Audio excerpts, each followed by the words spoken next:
When you're working on a site, especially if you have a tight deadline, missing a broken link is incredibly easy to do.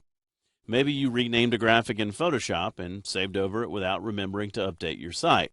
Perhaps you reorganized a folder outside of Dreamweaver and forgot to update it once you get back, or maybe you just never got around to making a page after creating placeholder links for it. Regardless, broken links create incredibly negative user experiences and should be avoided at all times. Using Dreamweaver's Link Checker panel, you should never have to worry about broken links again. I have defined the 1602 as my root directory for this particular chapter, so if you haven't done that, go ahead and do that now. And looking down at my results panel group, I'm going to click on the Link Checker panel and extend that up a little bit. Now, if you don't see your Link Checker panel, you can go right up here to Window, Results, and choose Link Checker. There we go.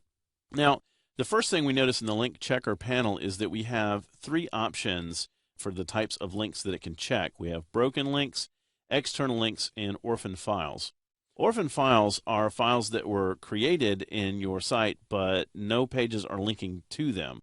So maybe you created a placeholder page or a page early in the design process and said later on, I'll get pages to link to it, and you just never got around to it. So you would have a page in your site that nobody can get to. That's a bad thing. So it's really nice that Dreamweaver will go throughout your site and find all your orphan files for you. Now, external links are going to check the absolute links that you've entered into any pages. And it's going to check to make sure those pages can be found out online. So you need to have an internet connection while you're doing that. Now, we're going to check broken links. This is going to test against multiple types of links, including images and links to pages, really a lot of different types of links, as we're going to see when we run our report. So I want to make sure broken links is selected. And now I'm going to go to the play button here, and I can either check links for any current document I might have open, selected files in your site, or what we're going to do, which is the entire current local site. So I'm going to go ahead and choose that. It's going to check all the pages in my site for me, and it came back with a couple of errors. And what's really interesting about this is the different types of errors that it came up with. One of the things I'm going to do is sort this. So I'm going to go over to the column for broken links and click on that. So it'll sort it by link type, and you can flip those up or down however you'd like. And notice the first link, when I put tours on top here, is tours, tour_detail_callme.html. Well, that's not right. So this is a link to a page within the site that obviously isn't right. So it looks like a little typo happened there when I was entering that link. So what I'm going to do is click right there on the link. Notice that if I wanted to, I could very easily come in and just fix that typo myself. Now, I have to hope that that is correct. So if I'm worried about making it worse and making another typo, I'm also able to browse right here. I can click the Browse for File icon, and then I can go into the directory that that page is in, which in this case is Tours, and I can find that tour detail column right there and click OK. Now, one of the nice things about the Link Checker panel as opposed to the Site Report panel is that when you make a change and you fix a link, let's say I hit return, it's going to go away. It removes itself from the list. So as you're clearing out all those broken links, they're going to be removed, and you can really tell how much progress you're making.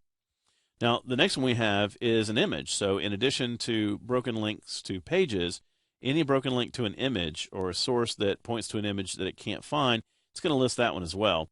Obviously, this is another typo. There's a T on the end of lunch, and I know better than that. So I'm going to go ahead and remove that and hit return.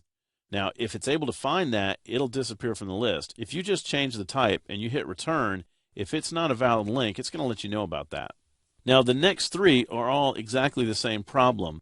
In three separate files, I'm linking to the wrong CSS file. And again, we just have a misspelling here. So I'm going to highlight this, and I'm going to browse, and I'm going to go up to my CSS folder and find main.css. Now, one of the things I want to point out about this is notice that some of these files are in different locations. Gallery is inside the Explorer subdirectory, so the resolved path to the CSS file is going to be different for that. But Dreamweaver is really intelligent, and it knows that all three of these are trying to link to the same file. So when I fix this one, it's going to ask me, do you also want to fix the remaining broken references to this file? When I say yes, no matter where they're broken or what the resolved path for that is, Dreamweaver is going to figure that out for you based on your site structure and you can see all of those are being cleared out.